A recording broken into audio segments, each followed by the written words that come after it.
Good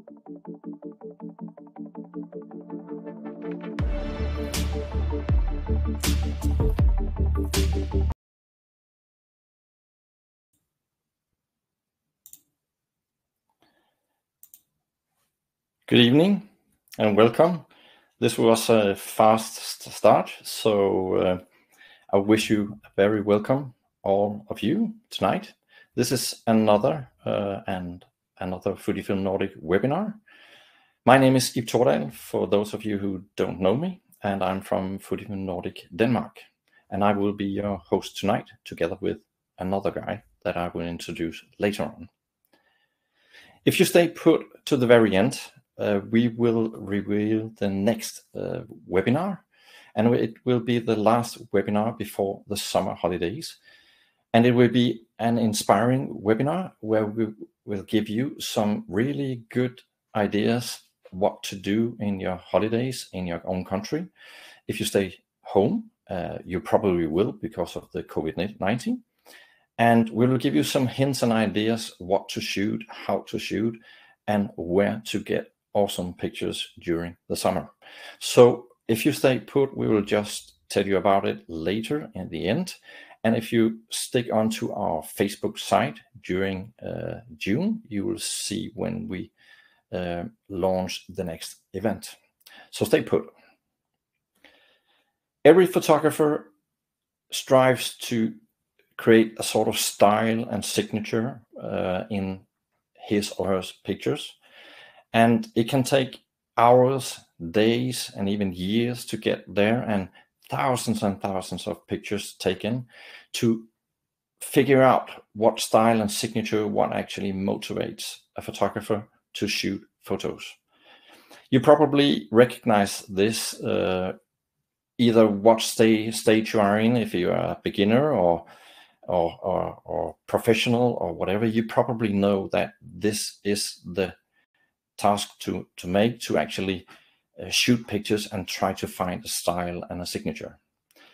This is also what we will experience tonight, and tonight's guest is no exception when we talk about signature and style. The first time I heard about Jessica, who is our guest today, I heard it from my team, my Nordic colleagues in Sweden. They told me that they had an ambassador who might fit into the X program, FUJIFILM X ambassador program, and a photographer that matches the style that we actually represent. And I was very excited. I saw a picture of a man. You'll probably see him later on tonight with a big beard. And I thought, wow, there's something behind this picture. I can actually feel the photographer in the picture, and there was something special about it. The next time I actually I heard about her was when we had a huge event in Stockholm at something called Fotografiska. And that was an event with our resellers in the Nordics and our ambassadors, where I could see her live. And there was a moderator, and he presented this very special guest that I haven't seen actually before, and haven't actually met in real person. So I was excited to see her. And his introduction was like this: I now want to present you for the worst photographer I have ever met. If you imagine maybe 100 or 150 people sitting there, half of the audience would think, whoa, this would be awkward. Let's see what's happened. And the ones who actually knew Jessica would think, what is he talking about? He's being rude. But there's actually a hint behind this worst photographer ever that he had met. And that is the cue where I want to say good evening to Jessica, our guest star tonight. Hello, Jessica. How are you? Hi, I'm good, thanks. And thank you for that introduction. Yeah. I'm so sorry that I actually... I remember that event so well, and that introduction. That was something. Yeah. I thought that my colleagues were actually being quite mad in their heads and saying, what are they doing? I've seen the picture, and this moderator is telling me that she's the worst photographer he's ever met. I think this would end in, it could go in each direction. But there was actually something behind this comment that actually was revealed later on this evening. Yep. And I know that you will tell the story from your point of view tonight. And this is why I have been looking so much forward to having you here tonight, because this is a journey, and it's a journey that I really love, and I understand what's behind you as a photographer. So I really have been looking forward to invite you tonight. Nevertheless, before we actually put you onto the stage and let you actually present your pictures and your show, we have another guy who is actually taking care of all the technique behind this, and you are allowed to actually ask questions during the night, the audience out there. So you're very welcome to do that. So I want to introduce Flemming Bo Jensen tonight and say hello to him. Hi, Flemming. Hello. Hello, Jessica. Hello. Hello. Hi. And hello to everyone out there. It's good to be back, and thank you for joining us once again on our little photography talk show. And it's a special one tonight. It's really awesome to have Jessica here, and she has some fantastic stories to tell you. So I'm just going to be sort of behind the scenes. I'm going to be hanging out in the chat. And this means for all of you out there, as you watch this amazing presentation and the pictures and you have questions, just type them in the chat. I will copy all the questions. I'll keep a running list, and I will be the one. I will be your voice. I will ask the questions to Jessica during the show.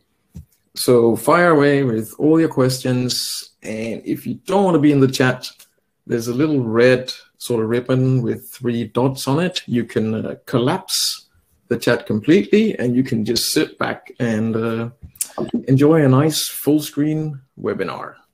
And I think that's all for me. Back to you guys. Yeah. So with these informations behind tonight's webinar, we can't actually escape that we want to see your presentation and what's behind. Huh. Okay. It's possible that Ib's internet, or maybe his dog ate the internet or something. Oh, he's back. He got kicked out for calling me the worst photographer ever. That's it. I ejected him. Yeah, yeah. Now I have the technical problem. It was because I actually mentioned that you were the worst photographer.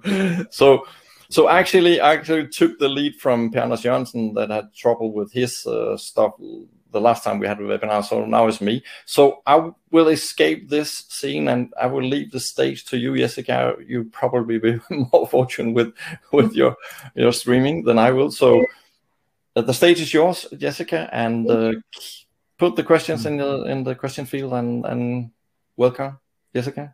The stage is yours. Thank you so much for having me. Awesome. Let's see. Okay, guys, welcome, and thank you so much for joining us. I just have to address that I'm super nervous. I'm sweating over here, but I will take you through this presentation, so bear with me. Yeah, my name is Jessica, and I work as a portrait photographer. I am 36 years old, and I live in a mid-sized town, outside a mid-sized town here in Sweden. We moved here from Stockholm about 2 years ago, and 1 year ago, almost exactly 1 year ago, I opened up my very own portrait studio in the middle of the pandemic. Very interesting timing, but here I am.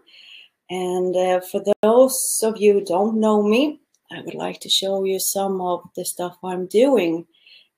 I'm specialized in portraiture, which is my absolute favorite category to shoot. And I tend to shoot quite dark and moody I love this painterly cinematic style to portraiture.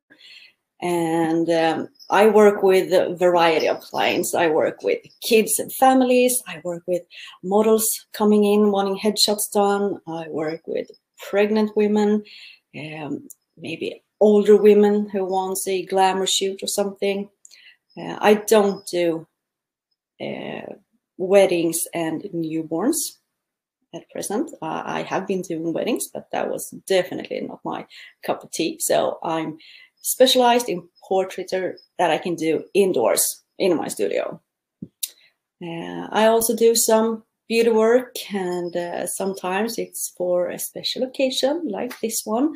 This was my first shoot with the new 80mm from FUJIFILM, and then we created a set of beauty images for it. And I tend to tap into quite dramatic images. I love being creative, but with few things.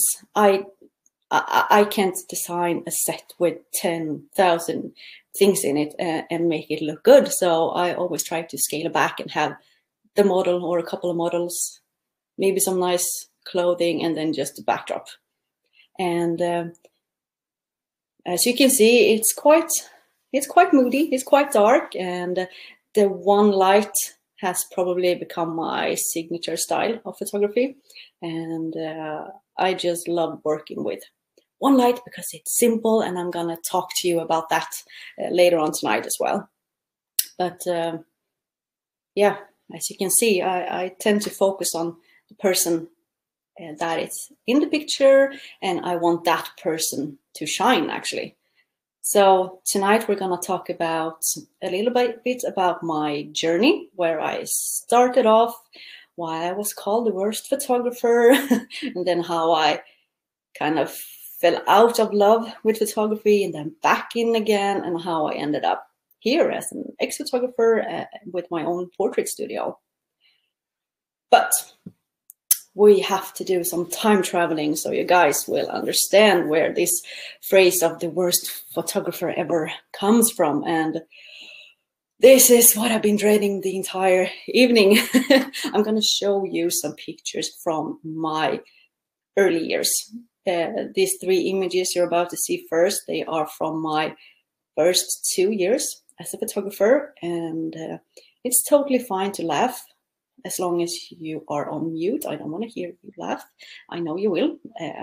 I will almost cry, but here we go. This is me in my early days.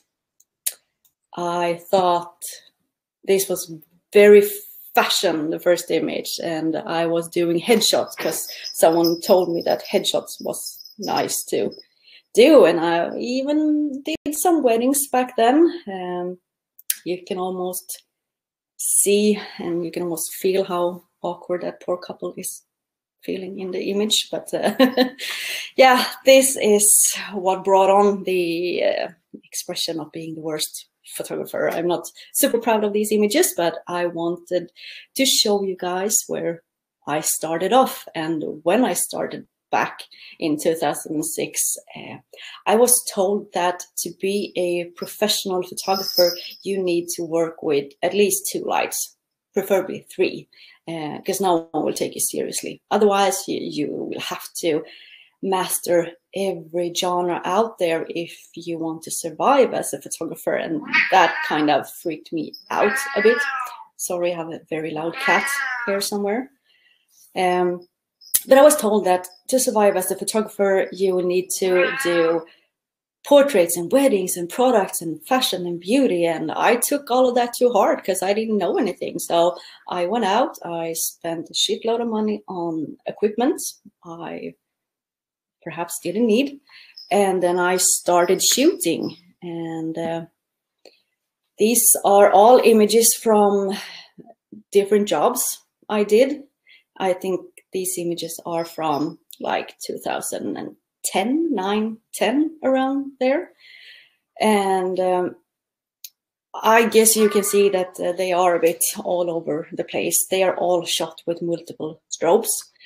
And back then I was hanging out with a lot of photographers in the business because my biggest dream was to actually be, you know, up there on top. I wanted to do the big commercial stuff. I wanted to work with brand. I was lucky enough to hang out with some of the photographers that actually were working with this, and I was always being told that I had to change my style. I needed to shoot light and airy stuff. I couldn't use a lot of shadows. I needed to look like everyone else. And meanwhile, I wanted to look more like this. Even back then, I knew that I wanted to do something more moody. I think these images are from roughly the same area of time period as the previous ones. But I was always told that these types of images were flat, they were boring, two-dimensional, they had no soul. So when I was shooting, I always tried to push myself to be more like everyone else and to be more like the photographers I was, you know, admiring, and the ones I was assisting or hanging out with. And that kind of slowly killed my spirit, because on every shoot I knew that I didn't get to do what I love to do. And I thought somewhere that photography was about to create stuff you love. I can't treat photography as something, you know, as a regular job. Then I can go and take a job at McDonald's or something, because I need to feel creative. I want to create stuff. I don't want to just snap, you know, I don't want to pick up a camera and just snap a shot, because everyone can do that. But hearing this over and over again for like 6 or 7 years that I wasn't good enough, you know, that kind of gets to you in a while. And I started to believe that. And it drove me to started hating photography. It really got to that point where I felt it's just a job. No one appreciates what I'm doing anyway, so why am I doing it? I can still feel the anxiety in my body when I think about the shoots I was doing back then. And my favorite time of day was actually when I could tell the team bye-bye and lock up the studio and go home. And I didn't want to continue doing that. That's just sad. And I got really depressed during that time as well. So in 2013, I think it was, I decided it was time to quit photography. I wasn't good enough. I didn't love what I was doing. So I sold my camera, I sold my pro photo equipment, and I saved up some money to buy my dream camera. Back then it was the Leica M9. That was my dream camera. Just in case if I wanted to go out, you know, and snap some pictures of a cat or a flower or whatever. I still wanted a camera in my life, but the rest, professional stuff, was like, ugh, go away, go away. And I think I did like maybe 2 or 3 shoots in a 2-year period until I was ready to actually give up the lease of my studio I was sharing back then.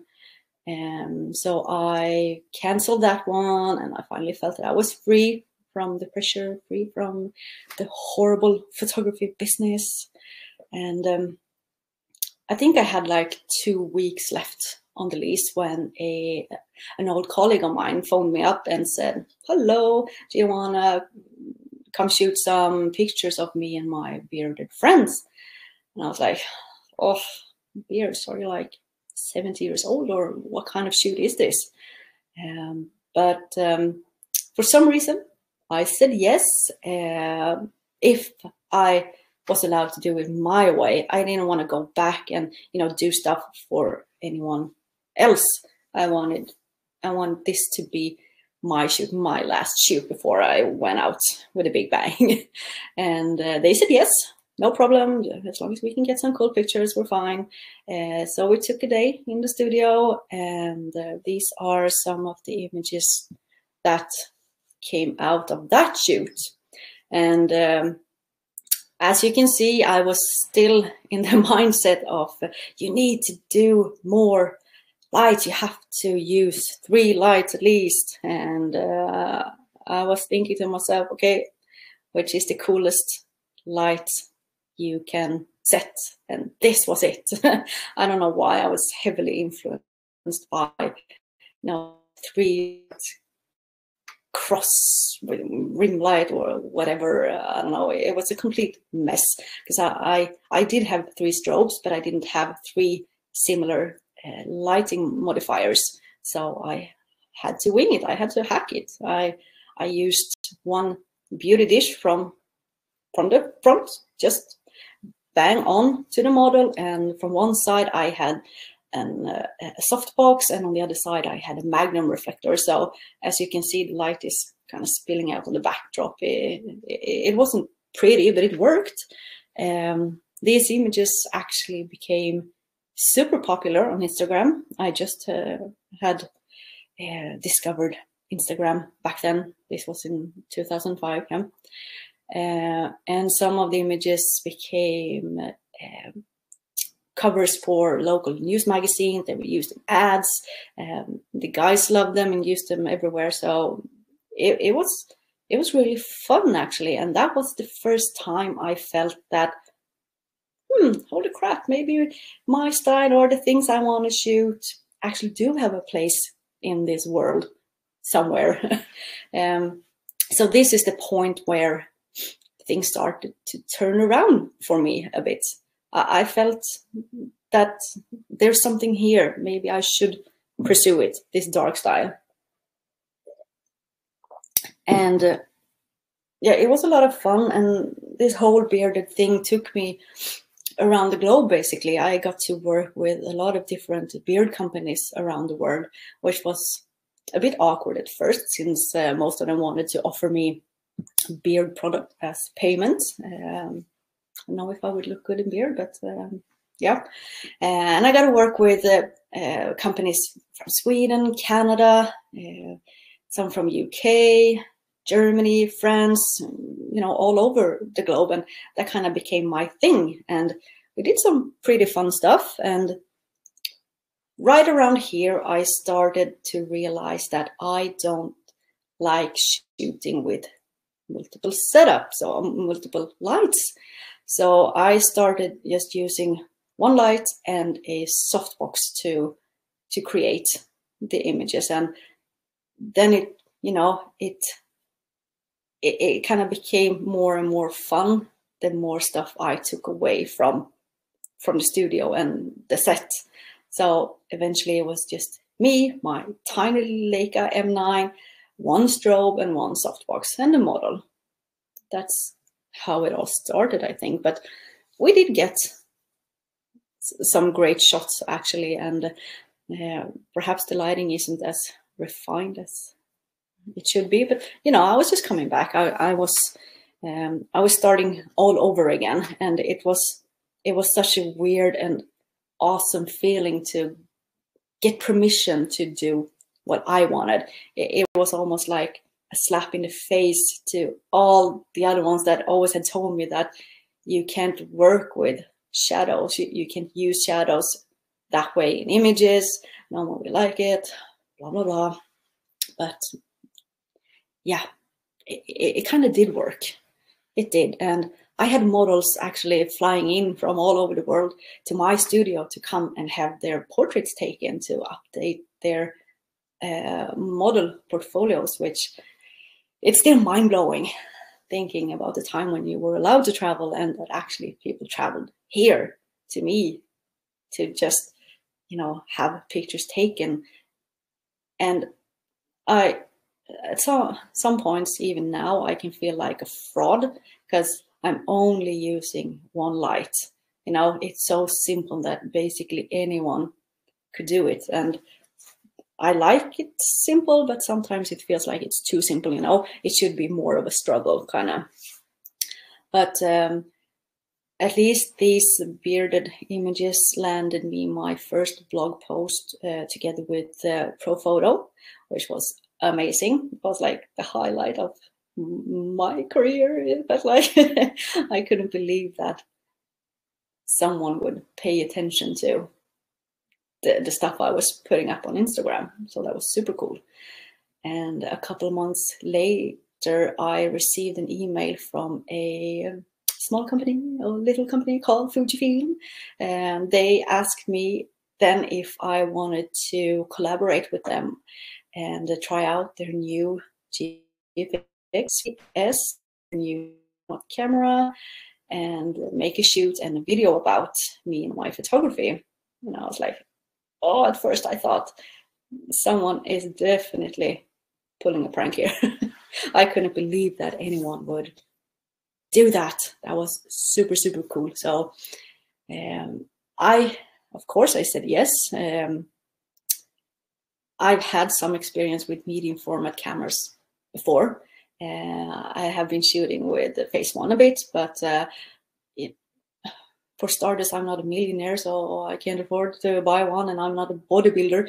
I don't have the strength to drag it around in the studio without a tripod. That was my experience with a medium format camera. So I was like, oh, okay, let's try it out to see what this GFX thing is about. Maybe I like it, maybe I don't, but I was madly in love with my, I think I was on my second Leica by then, and I was on the wait list for the new M10. So I was like dead set that this is the camera I want to continue with, of course.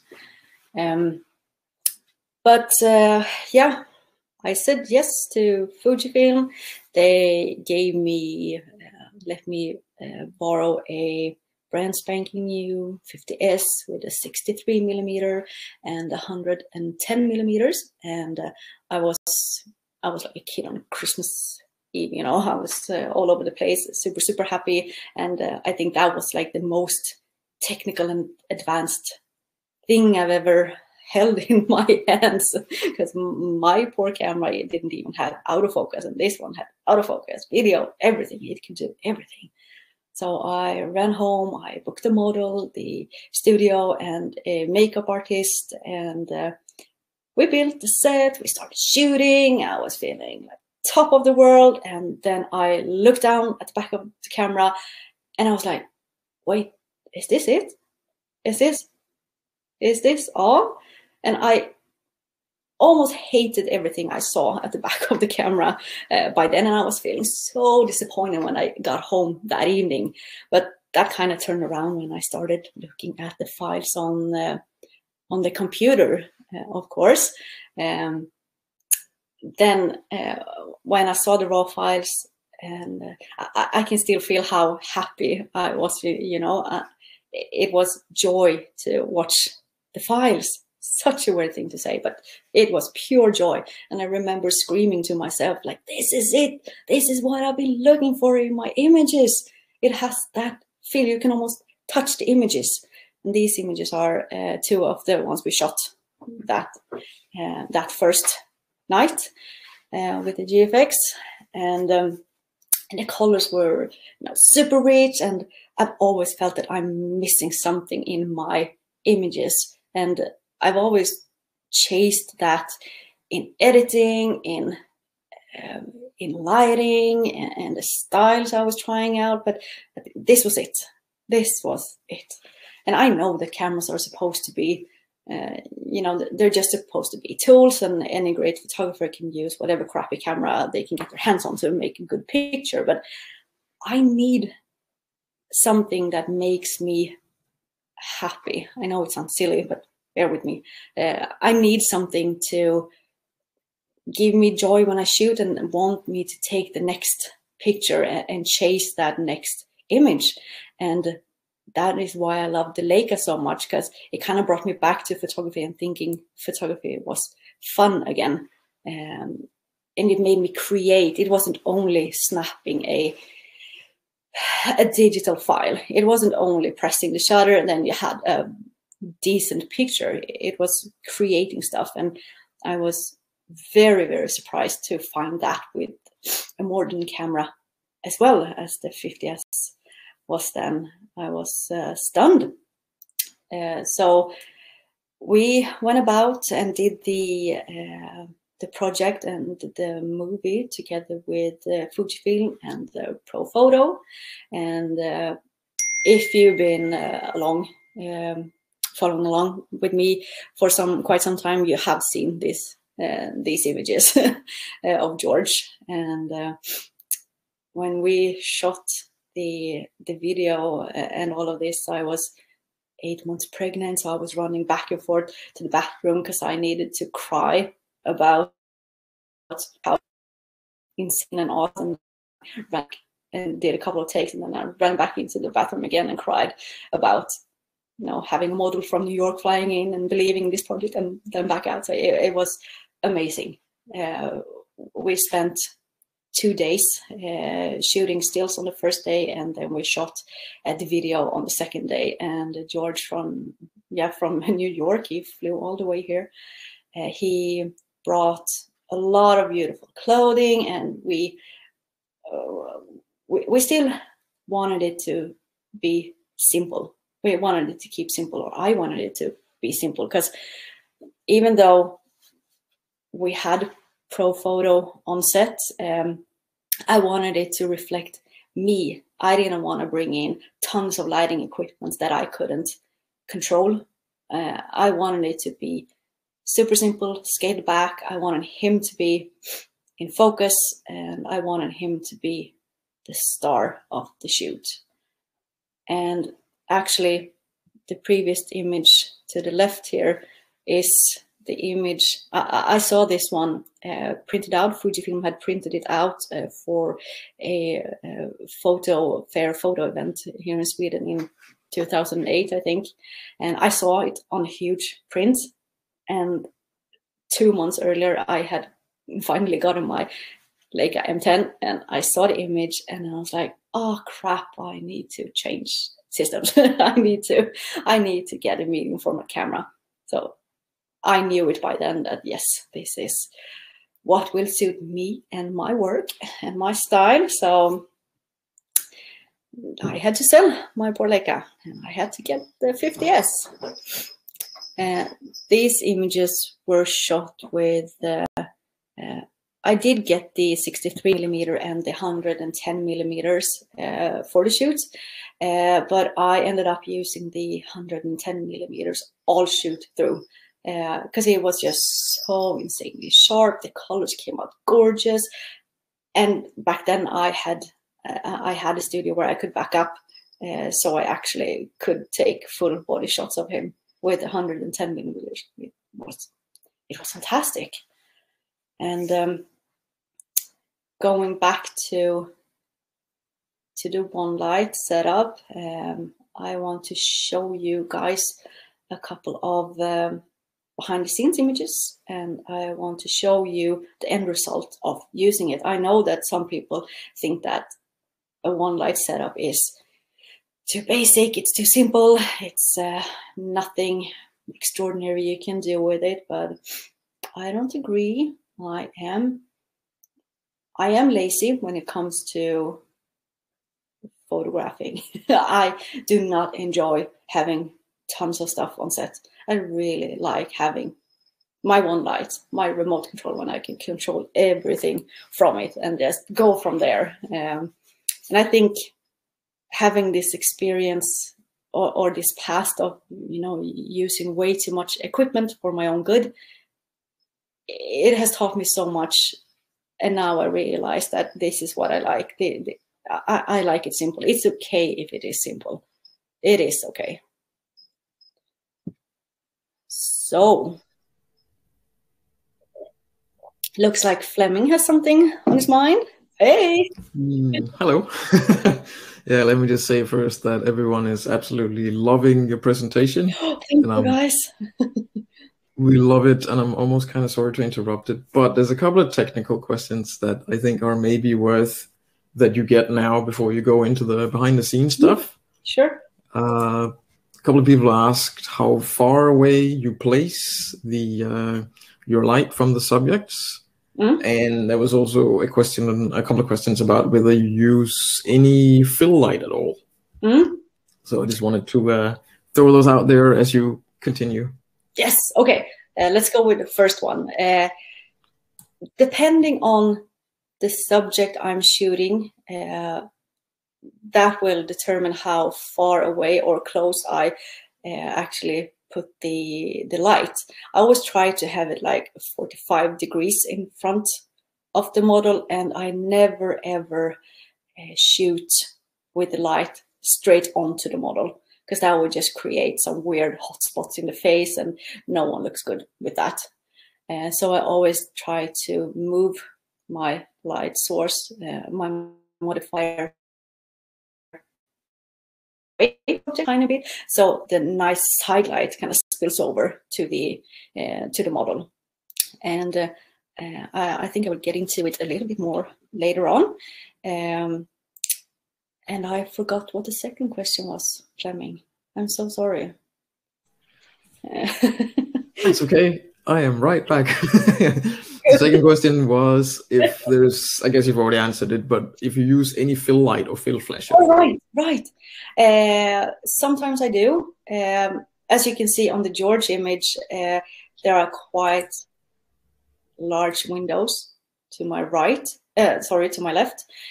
So for that one, I actually had to build a little box for him. I have 2 black V flats on the side, but I have a great example for the next picture of using fill light. So sometimes I do use fill lights.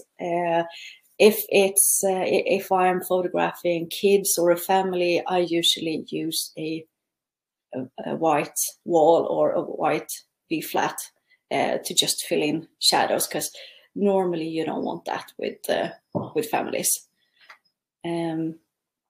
As you can see on this behind the scenes of George, I have placed the modifier quite high up, and that is something I usually do when I shoot a little bit more fashion-ish style. I wouldn't call it fashion, but you know, that type of photography. And if it's a model or a male subject, because they tend to look really good in that kind of light. It gets a bit more dramatic. You do get deeper shadows, but it still looks nice. And I wanted the light here to kind of drop off as further down you look in the picture. So I didn't want the floor or the pants to be super light or anything. I wanted him and the top of him to be in the center. But yeah, he has 1 black B flat to the left and 1 to the right to don't make all the ambient light go crazy in the picture. And I tend to place the model quite close to the backdrop, because I really want the backdrop to be visible in the pictures, but I don't want to use a second light. So that's why I placed them quite close, mostly like 1/2 meter to 1 meter from it, depending on how much and how light the backdrop is. So I just can get a little bit of, I don't know if you call it spill light, but you know, tiny soft light shining on the backdrop. But let's move on to the picture of Lucas here, to that portrait. It's basically the same light setup. In the previous one, I used the 4-foot, is it called? Yeah, 4-foot octabox. And this one is the smaller size. I think it's 90 centimeters, 3-foot octabox or something. And since he has all of these nice tattoos, I kind of wanted it to feel like he was a painting. I really wanted him to step out of the shadows into the picture, and the light was actually a bit closer to him than it shows in this picture. I moved it in just a tiny bit, but I don't know if you can see it, but the light isn't completely straight on to his face. It's hitting the makeup artist quite a bit as well. That's the one to the right, the happy girl. She was the makeup artist. And for this image, I didn't want his ear and hair to just disappear in the background. So I needed some kind of fill light, but just for the face, because I didn't want the whole back and arm to shine up. And we didn't have we didn't have a small white reflector or V flat or anything. So she's actually holding a black flag, and then she took a white makeup towel to put over it. So when I was shooting, she put it in really, really nice and close to him. So the light from the octabox was coming onto the towel and then bounced back on him.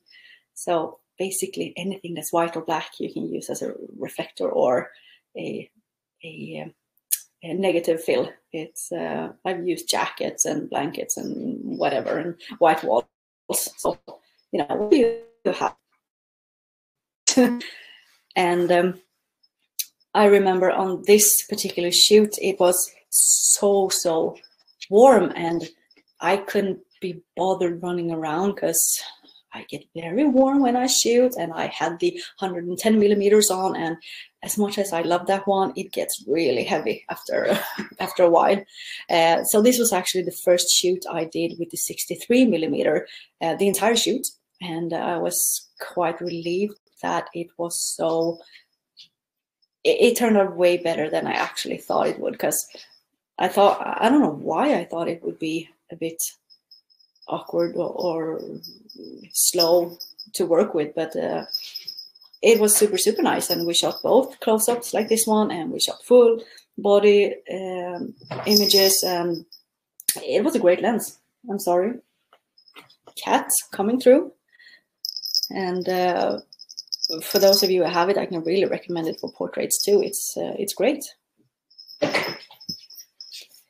And moving on, still one light, but for this beautiful drag queen and her awesome dress, I needed a bigger modifier because I really wanted to catch all of the details in dress. I didn't want to lose anything. Whoop. And gosh, I'm so sorry. The second one is here too. So lovely with animals. For this one, I used the XL umbrella, Profoto XL Deep, I think it's called. So it's white on the inside, and it has a diffuser on it because I still want this really soft light. And I placed this one not entirely on top of her, but quite angled, because I wanted it to feel like the light was kind of raining down on her. I wanted that drama it was creating, and I wanted it to flow over her. And as you can see, she's really close to the backdrop. I didn't want the backdrop to just go black. I needed the dress to interact a bit with the texture of the backdrop. So she is fairly close. And even if the light is coming from above, I have still feathered it. So it's not, the light isn't hitting her, on the head. Because if it would have done so, it would have looked really weird under the eyes. So I tried to make sure it was hitting her just in front of her. And that created that soft but still directional and contrasty look.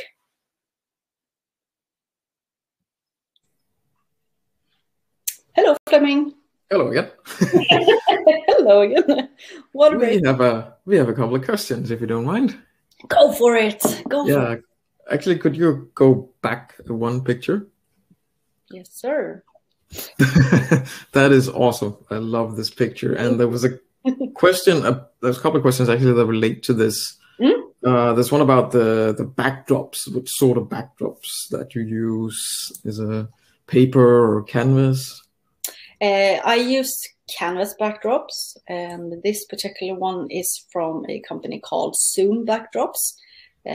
So I get them from there, and I have some from a Swedish local painter, and I just love the texture you get with them. Almost every picture turns into a painting. You also mentioned you got a bigger modifier for this one. And yes. There was a question about whether you always work with large size modifiers. Not when I want to shoot close-ups. When I'm moving really close, then I always use my smallest octabox. Because when I create a, one of these tight portraits, then I usually don't want as much light on the background. I don't need the larger modifiers. And if you do have a larger modifier, then you can always flag the light so it doesn't spread everywhere. And it's easier, I think, to make the shadows richer and deeper when you use a smaller sized octabox or umbrella or softbox. Awesome. Yes. Last question was about the wooden flooring, and we also saw a table in the previous picture. Mm-hmm. Do you have different sort of set dressings and stuff in your studio? Now I have only one kind of floor, and those are just regular floorboards from I don't know, it's like Bauhaus or Byggmax or something here in Sweden. I bought it for a couple of 100 kronors. So, and then I have to build them together for each set if I don't want to use them. But it's a really great way to create more of a room rather than just a studio. And a table, that is actually an old sewing machine table. Oh, nice. The guy who runs this studio, he is the one owning the table, and I don't know if it was his grandma or something who had it, but anything that is a nice surface you can use, or anything people can sit nicely by, you can use basically. So it doesn't have to be a nice posing table or anything, anything with a great texture works. Fantastic. Okay, yes. I will fade out and let you continue. Yeah, keep the questions coming. It's super fun. Okay, back to overhead lighting, which I really like to use when it comes to more commercial stuff, fashiony style. And this was shot for a hairdresser in Stockholm. And I think it really creates good drama, but you can still see a lot of details in his hair, in his clothes. And sometimes I actually use this for families as well. The only thing you have to be careful with when you're doing an overhead lighting like that is you will lose the catch light in their eyes if you have it too straight on top. And that is usually something you don't want with families or kids maybe. So if you want to use an overhead light for kids, then try to angle the light a bit towards them and lower it, and then you have solved the problem. But for pictures like this, he actually do have a catch light in his eyes, but I don't mind if I don't have one. Either you like it or either you hate it. So I think that's one of these things you love or hate, and I can love it. I think it looks super awesome in some pictures. And same lighting in this picture, and it's actually a really great way to make a white background. I didn't do a very good job in the editing, in the post-production of this image, perhaps to display the greatness of a white wall. But if you move the subject really close to the wall and then put it up high, the light quite high, then you actually get a lot of light coming down on the backdrop. So if you don't have two lights and still want a very, very, very white backdrop, this is a great way of doing it. And I tend to use it on more fine art styled images. If I'm really looking to do something to bring that catch light into people's eyes, or just filling the shadows, if I'm shooting clothes and stuff, then I would place a large modifier behind me and just fire it straight onto the model at a super, super low power, just to, fill in some shadows to create some kind of base layer. But this one is still shot with one light, and it is on top of her, quite, I wouldn't say harsh, but it's not super soft. And I wanted it to really create some life in her dress, and I wanted the backdrop to come forward as well, because I think it looks really nice with the dress. And the dress is actually just a piece of fabric. It's a 5 meter long fabric, and that's a really great way of creating your own dresses if you're a bit not creative, but if you can pin stuff with clamps and needles, then you have an endless source. Because if you're like me and can't afford to buy dresses for every shoot you're doing, then this is a great way. I bought it for like, I don't know, 50 kronor or something at the local store just close by to the studio. And if you do work like this with fabric, you don't have to because you will have clients in different sizes, and it's rather expensive to buy dresses in every size. But if you work with fabric like this, then you can create your own things. And many people like a flowy dress. It's super popular for maternity images, for example. So it's a great way of going bonkers and be creative. And for these 3 images, my favorite modifier is back. Again, I actually used basically the same lighting for all of these 3 images. I had the XL umbrella with a diffuser on it. The only thing I changed between the images was how far from the model it was and how high up in the air it was. So for the standing image, I moved the light back just a tiny bit to make sure that he got light on his pants and his shoes, and I wanted the floor to be a bit visible. I didn't want everything to just, disappear in total blackness. I wanted everything to be seen. And for the 2 sitting images, I moved it closer because I wanted it to nicely fill his face, but I still wanted it to be super dramatic on one side. So I moved the V flat, you can see up in the first behind the scenes image. I moved it super, super, super close to him, and it almost created like a black corner, which made the shadows really, really super deep.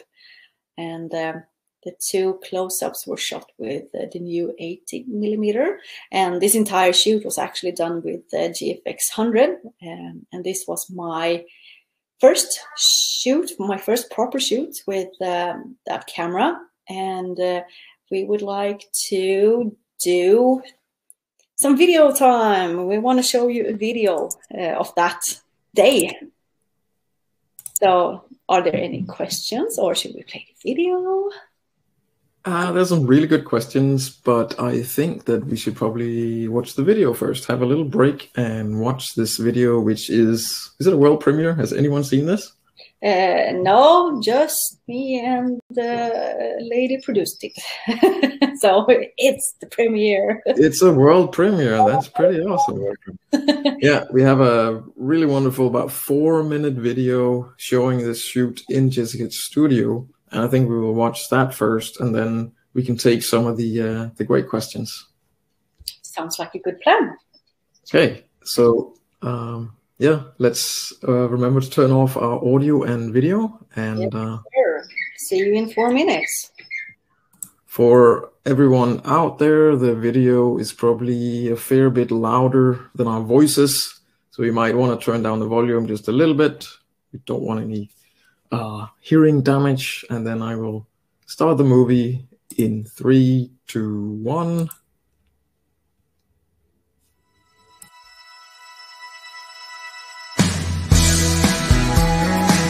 Hi, my name is Jessica Wikström, and I work as a portrait photographer in Linköping, Sweden. What I love about my job is that no day is the same. I work with families, I work with kids, with pets, anyone that comes in and needs a photo of themselves or a family portrait they want to put on the wall. I ended up here inside my house. Coming from full frame, I've always felt that I missed something in my images. I've always wanted something more of a feeling rather than technical stuff. But when I moved to medium format, I thought that was it. It has some special feeling to the files. I can't explain it. It's nothing technical. It's just that look that I was going for. When I work, I need equipment that's really reliable. I need something that allows me to be creative, and I want it to be simple. I just want to pick up the camera and it's supposed to work from there. So for today's shoot, I got to use the new GFX 100S together with the new 80mm 1.7. And coming from the 50S, this is it's a very familiar camera, but at the same time it's like my camera but 2.0. It's the next level. It has 100 megapixel. It has its new autofocus, which has been quite of a game changer for me since I work with kids. Sometimes I need to be really quick about it when I shoot, but at the same time it allows me to be personal, be really there and connected with the person in front of me. Did you sleep in her arms tonight? Honey, does she love you the same? And if you decide... But looking at the files from the camera, it's more of a feeling, you know, it's a good feeling. It feels like joy when you see them. The details are just gorgeous and the skin colors are where they're supposed to be. It's pure joy just scrolling around and look at what you created.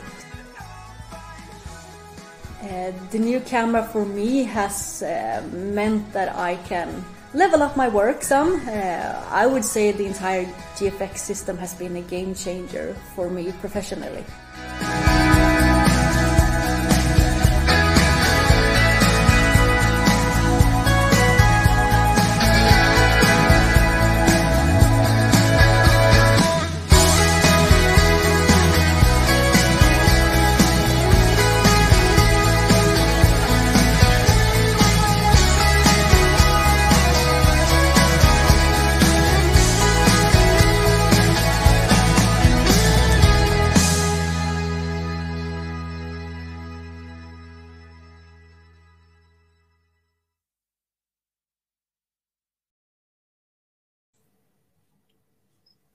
Awesome. Thank you, Jessica. Oh, Fantastic.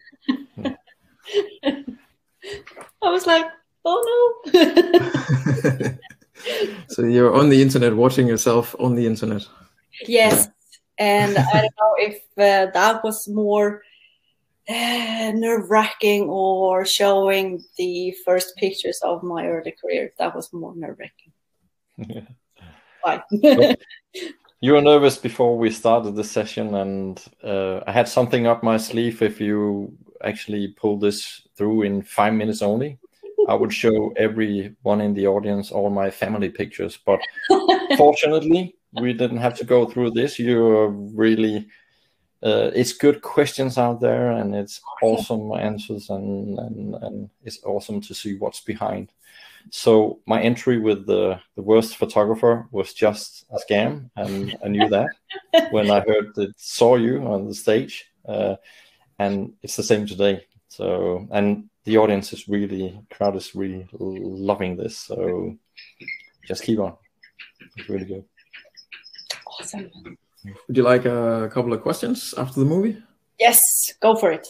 Go for it. There's quite a few people, including myself, who have a big question about how you communicate with your models, maybe especially the models that are not actually pro models, how you get them to be relaxed, but still you have that expression. It's like we're just looking into people's souls. And do you have any tips for those of us who find it really difficult?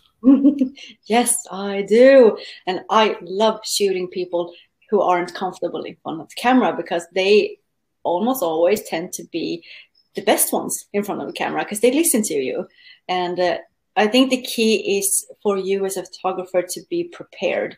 If you can give them poses to begin with, if they know that you're giving them tips like, you know, push your chin forward, lower it a bit, that will give you nice eyes and cheekbones, do this with your hands or push out your elbows to slim your arms and stuff, that will give them a lot of confidence in you.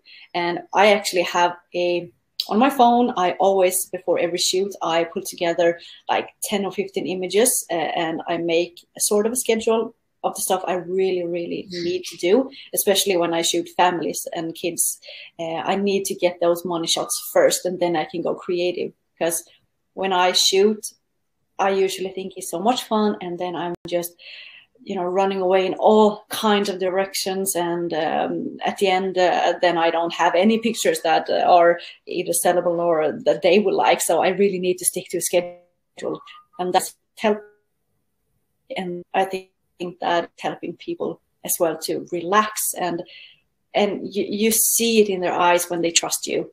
That is when you can get those images, you know, when they just look so beautifully at you and they are totally relaxed and they are trusting you.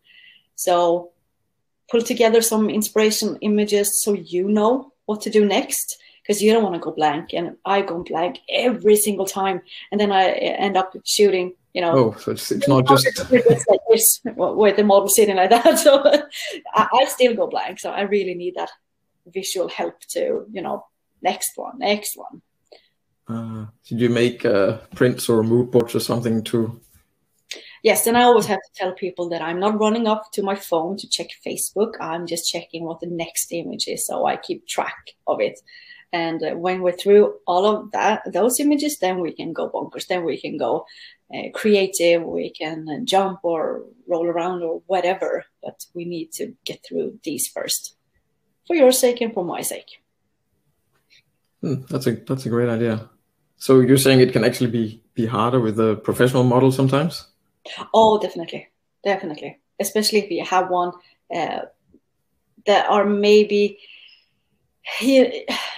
models. They do have a certain way of, they know where they look their best, and maybe sometimes I don't agree. I maybe want to shoot them from that side, but that angle is their favorite one, and they kind of fight it. It almost becomes like a fight during the photo shoot. And with people that aren't modeling for a job or regularly, they usually tend to listen to you. If I tell them to do like this, go like that, you know, they don't know really why I do it. They just know that they look good in the picture when they see it. Oh, yeah, makes sense.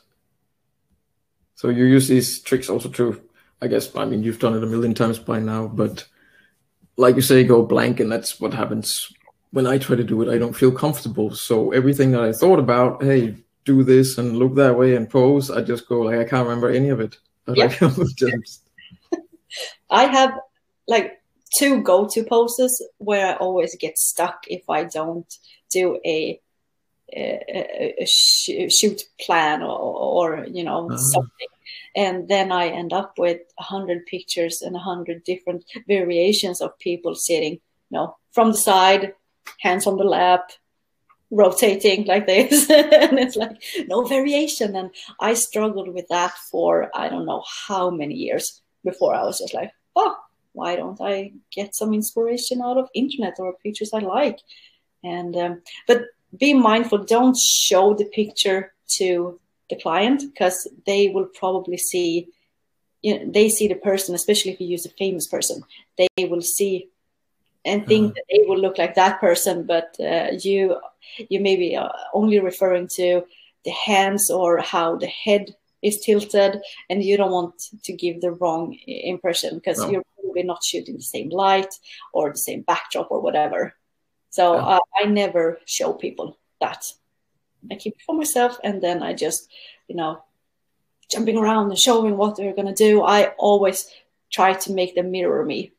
It's that is crazy fun with kids, because then you you really get to show how flexible and bendy you are down on the floor, but it's easy with grown-ups because they know how to mirror you.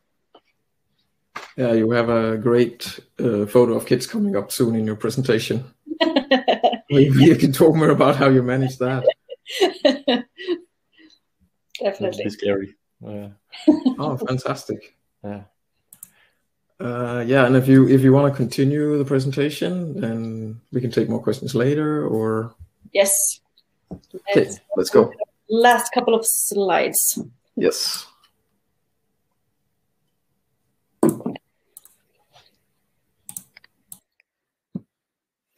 There we go. So back to the camera, and one of the things I usually get asked about and hear about is that, but oh my God, medium format, it's so slow, you can't shoot fast moving objects, and how do you do? Because no, it's not a speedy camera, and no, it's not a speed monster. And I enjoy that, coming from a system where I don't even have autofocus on it. I'm quite used to, you know, slowing things down and just be present with the person there. And all of these images you can see are, they're all actually sharp if you if you zoom in and look at them.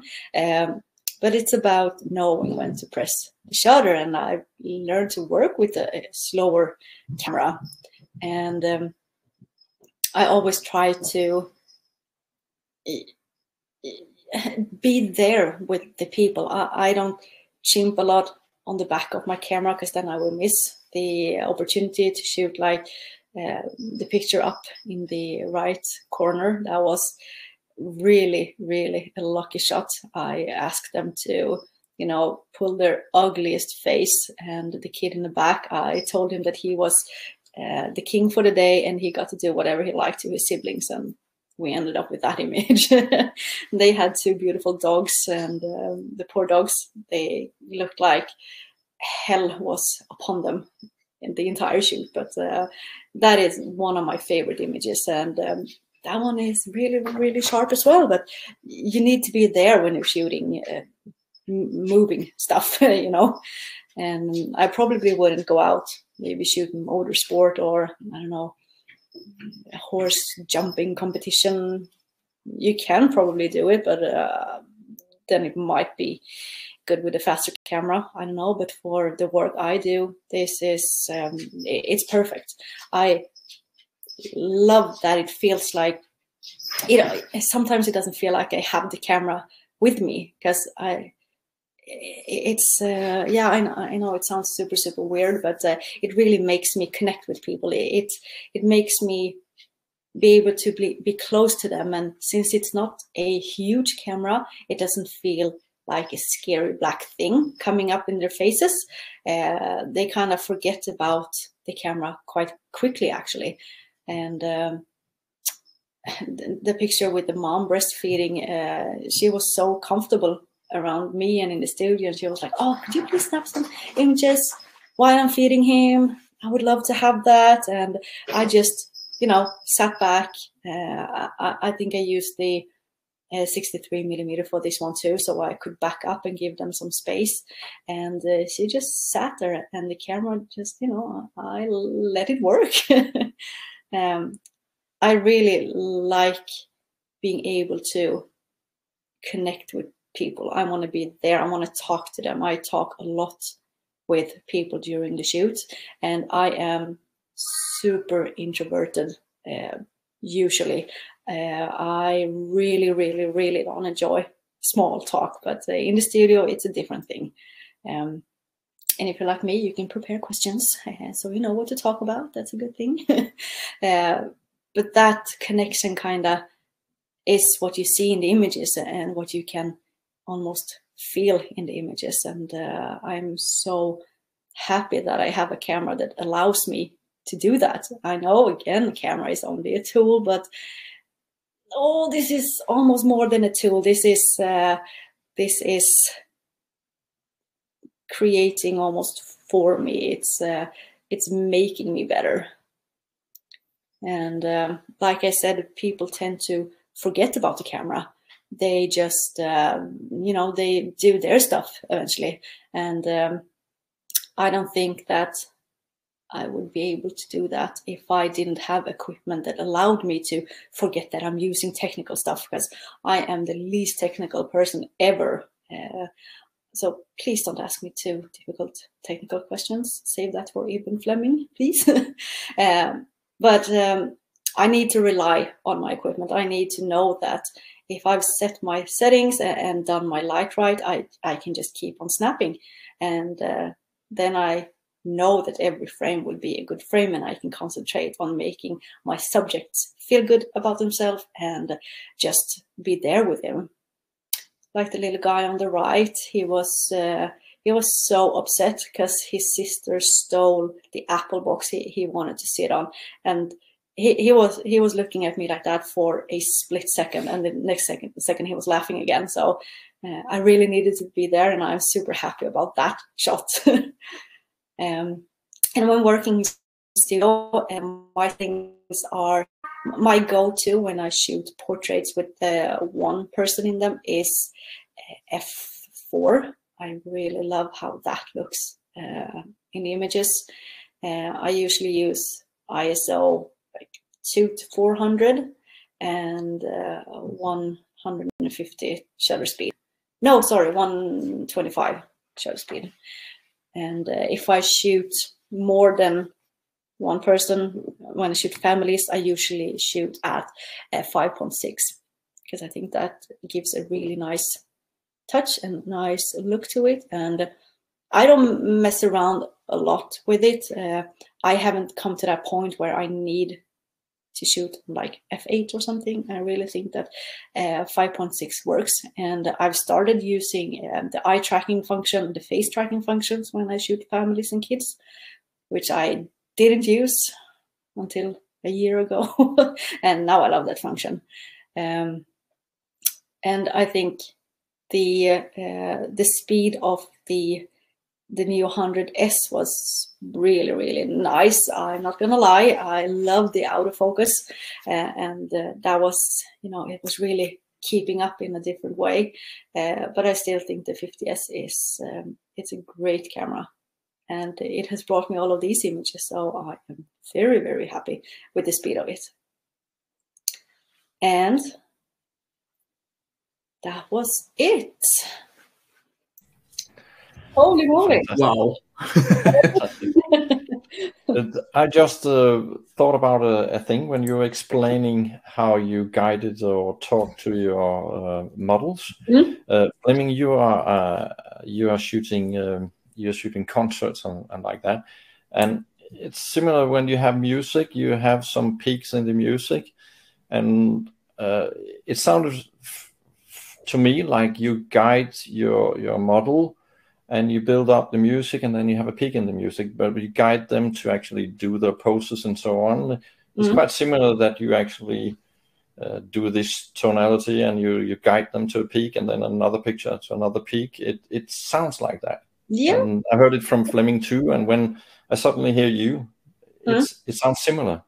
Just the two different ways you listen to the music, Fleming, and you actually do the music when you guide the.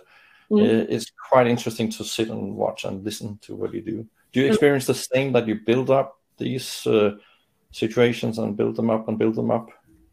Yeah, kind of, because I always try them to get into their pose. And usually the best picture is when they're not fully ready for the pose. You know, maybe I ask them to relax, breathe, and that is when I snap the image, when they're back in the pose, because you have the sharpness in their eyes. They're not worried about anything because they don't think I will snap an image right there and then. And then it's out to be the best one. So yeah. And then with kids, it's just, you know, go haywire. And sometimes it's a bit of spray and pray. But most of the time I ask them to do stuff. And, you know, it's a great day at work when you get to tell fart jokes the entire day and laugh with the kids. It's great. It's better to actually play along with the kids instead of, you know, trying to to make them go into boxes and so on, just be there and be on their level. You can fight a 2-year-old, you know, if they want to do something, just let them do it and be ready with the camera. Yeah. So I respect that people shooting weddings and children. It will scare the shit out of me. Sorry, my language, but I'd really be sweating and be nervous, and probably the model would actually know that. So, but it's really good. There's been a lot of good questions. Fleming, I don't know whether you have some more questions. We definitely have some great questions to go into. Just to briefly round out the thing, I totally get the comparison with finding the perfect moment. And sometimes the perfect moment is kind of in between the moments. Yep. But there is a big difference, though, in that I'm a documentary photographer. I react to things, whereas you have to direct it all. And like personally, I find that really difficult. I like when people do their thing and I react to it. It's the opposite almost. In your gut, when you have the picture, you know what the person in front of the camera is about, when you know, okay, to the image, and you just snap away. And maybe that is when you were supposed to take the image, but that will end up to be the perfect one. Yeah. Cool. There was quite a few questions about your post-processing, whether you do all your editing yourself. I don't do beauty retouch. I don't do skin retouch because I am way too all over the place with that. I cannot handle that. So I have a dear friend of mine doing it for me. But I always do color grading myself, and for portraits and stuff, I do skin and color grading myself. I use a tool called exposure software for all my color grading, which is the best that has ever happened to me. It has a ton of film simulations and beautiful black and white simulations too. So go check that one out if you want to have an easy tool to use for color grading. But I mainly work with, trying to bring out more highlights. I work with the shadows to try to make them look more, cohesive or work together, rather than just having a lot of one thing. I want both of them in the picture. I have a question for you. You once told me that one of the reasons why you love medium format is that you get textures and so on, not just in the model, but if you want something from the surroundings. You talk about the backdrops, and someone asked about the floor and so on. You want those textures to actually be present in the pictures. Is that correct? Yes, I do. The first time I had the GFX 100S in the studio, it was the day after I got it in the mail. So I dragged my kid and my granddad to the studio, and I wanted to try out the 80mm, and I set it to like 2.0, and I shot the entire shoot with that. And then I came home and I was so disappointed because it didn't look as I thought I would have had planned it in my mind. But that was why I shot it. Was because I shot it at 2.0. So I didn't have any texture in the background. I didn't have the texture on the floor that I wanted. So I was like, oh crap, I messed that one up. So yes, I always want to almost to be able to touch the background. I want to see the floorboards. I don't like it when everything goes soft in an image. That's half body or a full body shot. For face, sure, absolutely, but not when you're supposed to see the backdrop. Yeah, one of the questions was the if you did an f2, f4, and so on, and you explained why that the texture. And I when I saw the question in the chat, you use f4 or 5.6, so you get the texture, so you get but you still get some hidden stuff where you see the stuff in the dark areas and so on, but do you pull them up a bit and make them more present if they are not there in the post-processing? Yeah, definitely. I can't save bad lighting, so I may always make sure that I do have some light in the darker areas, so it doesn't get completely blacked out. So I actually can pull it out if I want it later. But definitely, I used to, I don't want the model to completely, at all times, vanish into the dark background. I want to have a small separation. Yeah. No, I would ask the question because I can see that Fleming is running out of batteries on his camera. So One second. but it's really good to actually get to know the way you shoot, and as the technical stuff with the medium format, you have the details, and that's the really fun part of a medium format, that even though it seems like pitch dark black, there's not much, you don't have to actually have much light. You can actually pull it up 2, 3, 4 stops without ruining anything, and then keep the rest of the picture down. So the bandwidth in post-processing is huge in medium format, and you have to experience that. And I recommend that you borrow a medium format camera and shoot some pictures, and shoot them dark, and try to pull and see how much you can pull it, and put the highlights down at the same time. I have done it 5 stops in the shadows and 5 stops in the highlights at the same time. The picture is still not falling apart. That's how you can actually create with the medium format. So from our other system, APS-C versus medium format, you can create much more. And for you, it's probably the creative tool too, that you have the bandwidth and the color grading. Everything is there actually present.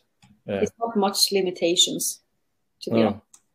Yeah, sometimes you get spoiled with the medium format in that direction, because it's there and you just have to put it through. So so and we got batteries on Fleming's camera. That's never happened before.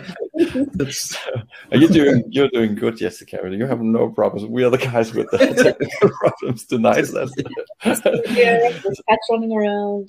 That's why there's 2 of us. There's a chance that at least one of us will be online at a certain point. Thank God. Okay, I think a couple of minutes left. I think there's one really good question I think that we should round out with is for someone who has absolutely no experience with lights and no gear, but you just kind of want to get started, get a background and a light and stuff, what would you recommend?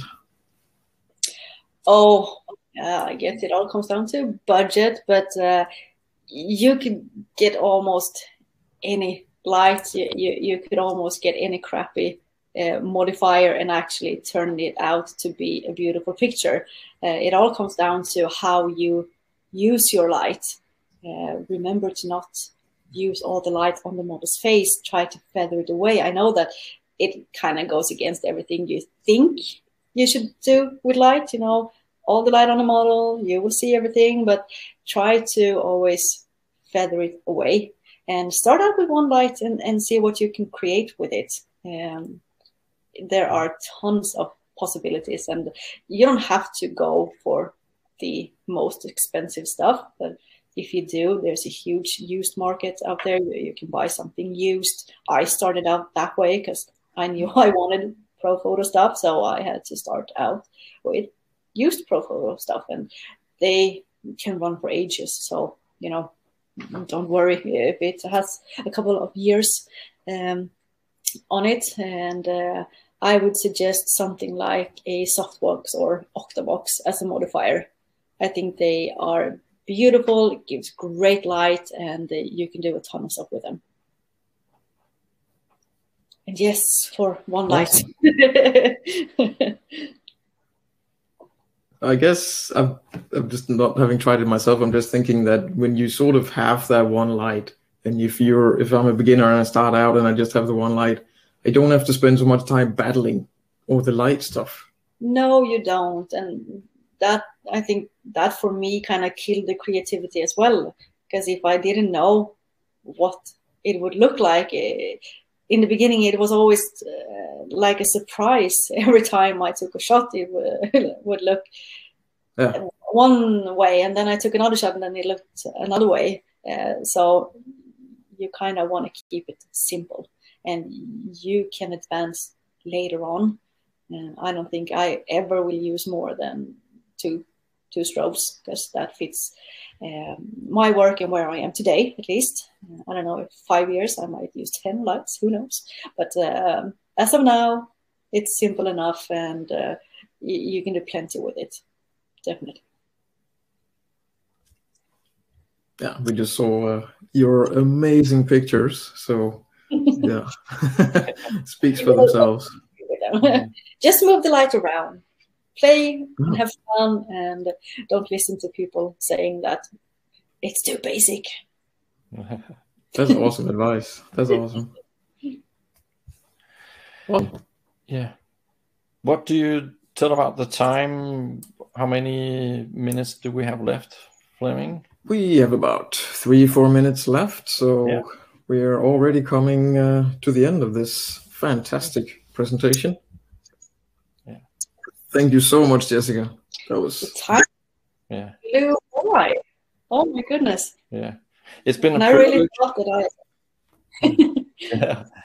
And why I started off with telling this story, because that was the introduction I got to your work. I saw some of your pictures before I met you, and I saw the big pictures on you were actually hung up on a fair, and saw that picture with the man with the beard sitting with his elbow on the knee. It was like, whoa, who is actually taking that picture? It's some sort of, love the picture and model, but I wanted to look behind the camera and see who is actually doing that piece of art.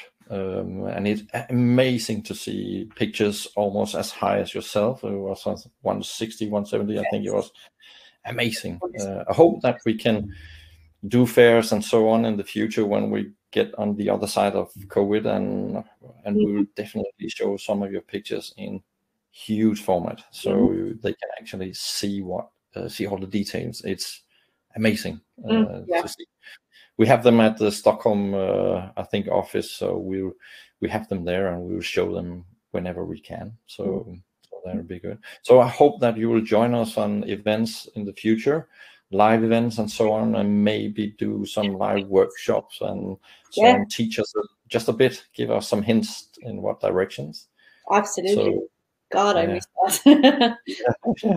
So, and fantastic movie. It was the premiere. It was fantastic to see behind the scene, and you got this 180 millimeters to test out. So that was also a challenge, but you took it and you made a great movie, and fantastic to see the behind the scenes. Thank you. So so this is the webinar for tonight. But as I told you, if you stick here the rest of the night to the end, we will actually do one more webinar. It would not be portrait, but we will actually go out into the nature with our next webinar, and that's probably not your kind of shooting style, to go into the nature and shoot flowers or landscapes, long exposures and so on. I reckon maybe I could learn something from it. So. Yeah. So maybe we will see you in the chat instead, and you can ask all the questions. And so the next webinar will be actually a gift from us to all of you that are out there going on summer holidays. We cannot travel. We can probably not go outside our country. So we will, in June, we'll pronounce the date later on our Facebook site. We will actually invite some photographers who can tell about each country and where to shoot amazing landscape pictures, flowers, whatever, waterfalls, seasides, and maybe get some ideas of how to shoot those pictures and get the best out of the nature in your country. I have to tell you that there's been people from Argentina, USA, Atlanta, Holland, all over the world tonight to watch you, Jessica. It's amazing and impressive. You guys. So I'm sorry that I'm going a bit over the time frame, but it's from all around the world. So thank you very much for you attending. Yeah, and a lot of them see a really good high star in you, so they wouldn't miss this opportunity. And I hope to see you in another webinar at another time. So, and thank you for all of you who's attended tonight from all over the world. Is impressive, and we will do much more of this. We won't stop this webinar sessions we're doing. So, Fleming, do you have anything that we need to know before we actually sadly say goodbye to everyone and sadly say goodbye to Jessica? Keep on. Time. It was so incredible. What a fantastic presentation. Thank you, Jessica. Time just flew by. Yeah. And it really everyone loved it. It's like suddenly 90 minutes. So we definitely got to do this again, and hopefully we can do it in person next time as well. Maybe sort of a hybrid. We do it in person, plus we also stream it. I think that's a really good format for future hybrid webinars, seminars, talks. I've posted links. Sorry? Everything. Yeah, for our friends in Argentina and USA and totally. all over the world. So yes, we need to. Yeah, totally. I've posted links in the chat to the to Jessica's Instagram. I've posted links to FUJIFILM Nordic on Instagram and YouTube as well, where you can see more of. You can see this webinar, and you can see the other webinars as well. And I think that's pretty much it for today. Thank you, everyone, for coming. Yeah. Thank you so much for having me. Thank you all for attending. This was so much fun. This was awesome. Yeah. So thank you, Jessica, and thank you, Fleming, and thank you to all of you out there from Greenland, Argentina, USA, Holland, Belgium, Germany, all over the world, and of course from the Nordics. So love to see you again soon, and take care, Jessica, and take care, Fleming. We'll say thank you and a very good night to all of you, and thank you for attending and all the good questions you asked. It's fantastic. So see you soon again. Stick tuned to our Facebook side and look for the next event. We promise you we'll give you something to think about and give you some gifts on our way on that webinar too. So take care out there. Good night, everyone. Good night to the two of you. Good night, Jessica. Yes. And the cats. And the cats. Yeah. Take care. Bye. Bye-bye.